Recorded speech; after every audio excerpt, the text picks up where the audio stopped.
Hey everybody, so I'm going to do a long-awaited video. This video is my opinion on what I believe is the very best truck out of the 2017 heavy-duty trucks that are currently available on the market. Now, the way I compiled the information was to really determine the best of characteristics as well as some of the problems that some of these trucks have and the things you should look out for to determine what the best truck to buy is. This video may surprise you because I'm not sure if it's going to turn out the way you plan for it to. Basically, what I want to do is go through each truck, talk about the things that I like about them and the things that I don't necessarily care for about each one of them, as well as the things that they all have in common. And at the end, I'll give you my best opinion on what I feel is the very best heavy-duty truck for 2017. And this is going to be so much different than any of the other review sites out there. I hope it's a little bit more comprehensive because I don't believe that some of the tests and some of the things that they do with those trucks that they claim are best of are very accurate. And a lot of times it's not even a side-by-side comparison of the types of trucks that you would compare. You can't necessarily compare a Ford Raptor to a Ram 2500, and you can't necessarily compare an F-150 to a Chevy 3500 HD. It just doesn't work that way. So my comparison and my information here is all going to be based around similarly equipped trucks used in the 2500 and 3500 category. So I hope you enjoy the information. So the first thing I want to do is talk about the similarities, the things that I think all three big truck manufacturers do right. And for the purpose of this specific video, I'm going to focus in on Ford, Ram, and General Motors trucks, including both the GMC and Chevy lineup. First of all big three manufacturers have outstanding ride and road handling characteristics. They've really done a great job to make the trucks drive smooth and handle well over rough road conditions and imperfections in the road. They've all done such a great job that I can't necessarily say one is better than another because they're all so close, especially in the 3/4 ton and up category. Secondly, they all have great engines and transmissions. At this point in time, I can't necessarily say that Ford or that Ram or that GM have a better engine than the others. Yes, the Cummins engine has the best reputation.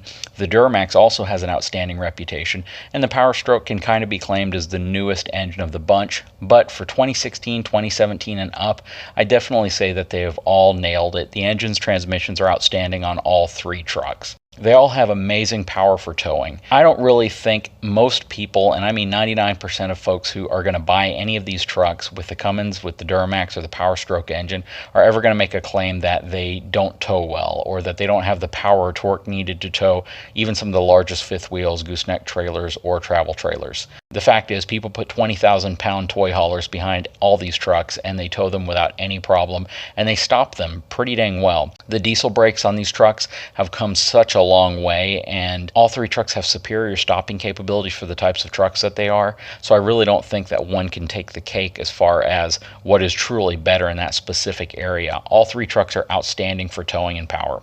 They all look really good. I believe that all three manufacturers have nailed it in the looks department. I know looks can be subjective and people can basically apply their own opinion to which truck looks better, but for the sake of this, there's people that are going to make the claim that each one of the manufacturers has an outstanding looking truck to them, and I can't dispute that because I actually appreciate the look of all three trucks. I don't think one is grossly better looking or grossly worse looking than any others. And here's one that's not necessarily a perk. However, they can all get above $70,000 in price now.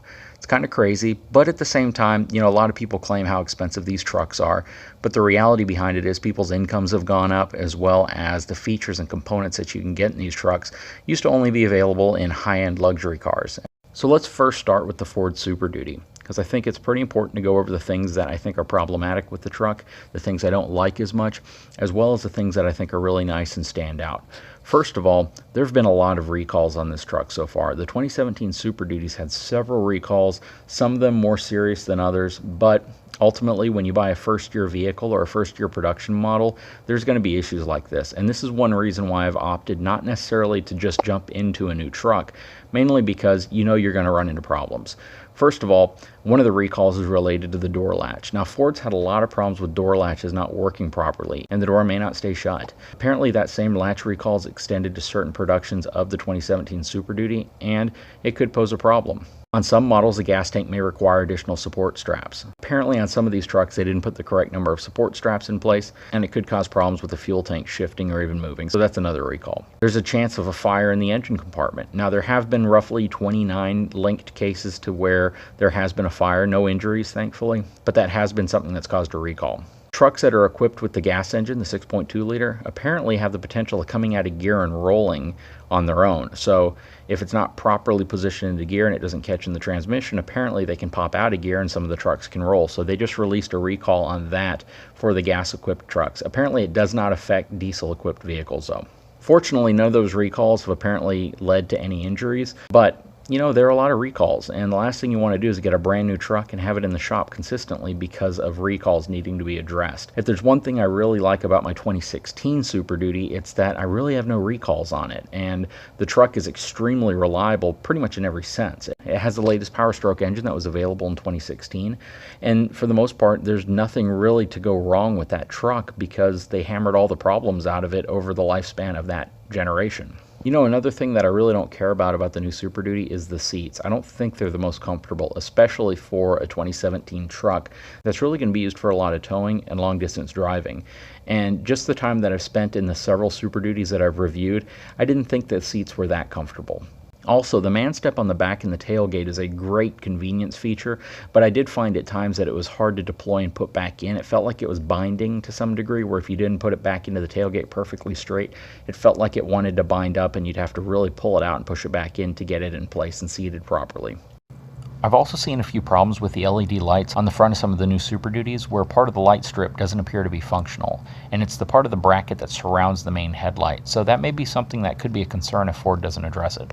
Now, there's several things I like about the truck. First of all, by far it has the most technology for towing and driver convenience of all the trucks. It's got the most luxury features, from heated seats, power extending mirrors, massaging seats, LED headlights, actually all LED lights, a 360-degree camera, which is kind of a class exclusive thing for the trucks, adaptive steering, trailer camera, has a TPMS option for your trailers to monitor the tire pressure in your trailers, has a huge panoramic sunroof option, and just a lot more features. It's got the best tow mirrors of all three brands, mainly because they power fold and extend, which is really nice, especially when you've hitched up, you've hit the road, and you realize that your mirrors aren't extended into towing mode.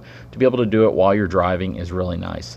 It's got the highest conventional towing capacity of 21,000 pounds, which is about 2,000 pounds over its closest competitor. Also, it's got the greatest gooseneck towing capacity of over 32,000 pounds for a 450 and over 31,000 pounds for a 350 dually if you get it with the optional 410 rear end.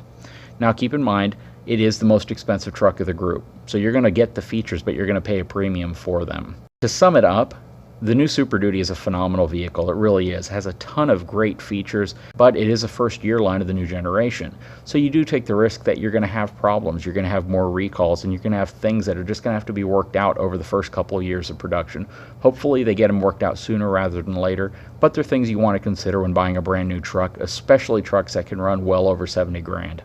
Now moving on to the Chevy Silverado and GMC 2500 Up trucks. Now there haven't been a lot of recalls associated with this truck. Really the only recall was one that recently came out and was related to the airbag and seatbelt pretensioners not working properly because the system may go into test mode.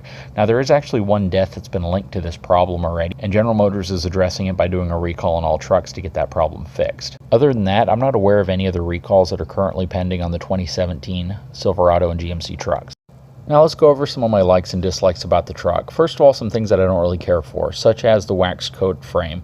I've talked about this in so many videos, and I've mentioned this so many times, I'm not going to dive any deeper into it, but that's something that they really need to change. And General Motors has already moved away from waxing frames on the Canyon and Colorado trucks, which now have fully E-coated frames.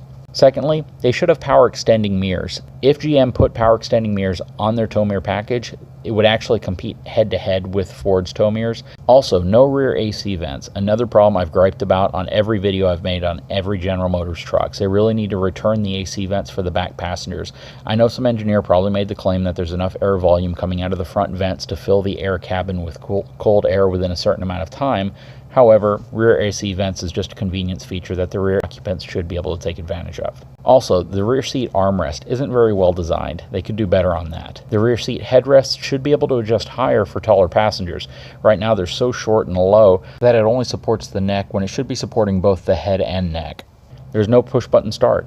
Now that's not a big deal other than the fact that it's the only truck manufacturer that doesn't even offer push button start as an option. Now, a few things that I do like. I really like the fact that GM still uses high-strength steel as the bed floor in the bed of the truck. And I think it's a good idea that GM stays with that. Even if they go to more aluminum on their trucks, maintaining a high-strength steel bed floor, I think, is really a key attribute to having a durable bed in a truck. And of all the trucks that I've driven, I really think General Motors has the most comfortable seats with excellent side and rear lumbar support of any of the trucks that I've driven from Ram or Ford. In my opinion, GM heavy-duty trucks also have the best load handling characteristics. Basically, they don't sag as much under weight as some of the other trucks. They also have the best four-wheel drive system with their auto-locking differential, which has proven to be a better system when it comes to getting traction in loose gravel environments or environments that Ford and Ram tend to suffer. Now, the independent front suspension on the General Motors trucks in some cases may not be as great for off-road use as a solid front axle. However, I have to hand it to them, the auto rear locking differential really comes in handy, especially when you're trying to get up tough obstacles in loose gravel. And now where Ford offers an LED light package for their 3/4 ton up trucks, GM offers HID or high intensity discharge headlights on their 3/4 ton up trucks. And though GM doesn't have a tailgate step like Ford, they do offer a bumper step on the corners of the rear bumper, which can definitely help if you're going to be hitching up a gooseneck or a fifth wheel hitch, and you need to access the bed to do so. And finally, the Ram trucks. So for 2017, the Ram has stayed virtually unchanged from the 2016 model. But because of that, there's really no recalls on the truck. So there really haven't been a lot of issues with 2017 Rams at this point. There are a lot of things I like about the truck, but there are a few things that I don't. For instance, I think it has the least desirable tow mirrors of any of the three brands, mainly because they require you to flip them up or flip them down. When they're in the down position, the spot mirrors really don't work that well. When they're in the up position, well, that's usually the best way to actually use the mirror. However, it makes the mirror stick out an additional several inches off each side of the truck. Also, they have no step access or assist to getting into the bed of the truck. Most of these newer trucks sit so high off the ground that accessing the bed, whether you're going to be loading cargo or whether you're going to be hitching up a trailer, can be kind of difficult at times. And though Ram has been using LED lights as far as the front turn signals, parking lights, rear turn signals, parking lights, and brake lights, they really haven't integrated any type of LED or HID lighting package up front for the headlights themselves, which leaves their headlights at a bit of a disadvantage over the LED option as well as the HID option that you can get on GM and Ford trucks. The Fastlane truck recently did a dyno test on all of the three trucks, and they determined that the Ram truck actually had the most torque, even though it was published to have the lowest amount. So that was kind of neat to see that. For 2017, they've definitely improved the navigation screen in terms of brightness and resolution. Prior to that, the screen looked kind of faded, looked a little bit old, and even though it was an 8.4-inch screen, it didn't feel like you were getting a premium screen. Now it does. The screen's much brighter, much easier to see. Something a lot of people may not realize is that the Ram truck actually has the highest fifth wheel towing capacity of the three. It's not the highest gooseneck towing capacity. That title is held by Ford at this point. Where Ford's maximum fifth wheel towing capacity maxes out in the 26,000 pound range, Ram is actually in the 30,000 pound range. So it's actually rated to haul a heavier fifth wheel than the Ford truck, and that's primarily because of the design of the puck system for the fifth wheel hitch, as well as the limitations of the hitch itself. I found the seats on the higher end Ram models like the Laramie, Laramie Longhorn, and Up to actually be very comfortable, whereas the lower end models weren't so much so. They didn't feel like they had the right amount of bolstering and the right amount of support. Also, when it comes to the interior, I'd have to say that the Ram has the best laid out interior of the three. So they've really done a great job making the interior look very inviting and comfortable. Also, it's the only truck that you can get with OEM equipped airbags on the 3500 models, which I think is an option that all three manufacturers should be able to offer on their 1-ton trucks. And finally, though Ram trucks can reach prices well within the $80,000 range, Ram offers more incentives and discounts than any other manufacturer to get you into their trucks. You can get anywhere from $10,000 to $15,000 off of the MSRP price on brand new trucks, which is pretty amazing. So now that I've wrapped up my overview on each of the three trucks from Ford, Ram, and General Motors, which truck do I feel is the best heavy-duty truck of 2017? And to be completely honest with you, this award has to go to Ram, not only because the truck has no current recalls to it, it offers outstanding tow capability, especially for fifth wheel towing and even gooseneck towing. A lot of features that Ford and GM are now integrating into their trucks that Ram's had in place for several years. Also, with the dyno results showing that the torque of the truck is actually superior to that of both Ford and GM, it really shows that the truck is a great performer. Also, with the ability to spec out a truck with OEM airbags, I think that also can add a lot of value to folks who are going to be towing heavier trailers as well as fifth wheels and need that load leveling capability of airbags without having to add it. Finally, it is the best value. when it comes to getting discounts, incentives, and rebates off of new trucks to be able to get them, these trucks are getting extremely expensive. And with Ram offering anywhere from $10,000 to $15,000 in discounts on their new trucks, it really gives a lot of folks who couldn't afford a diesel truck a much better opportunity to get into them at a more affordable price. Anyways, this video is my opinion. I went over all the points that I felt would be relative to making a good informed decision on which truck would be the best truck for 2017. Whether you agree with me or not, again, this is my opinion. I hope you like this video. If you do, please like and subscribe. Thanks, everyone.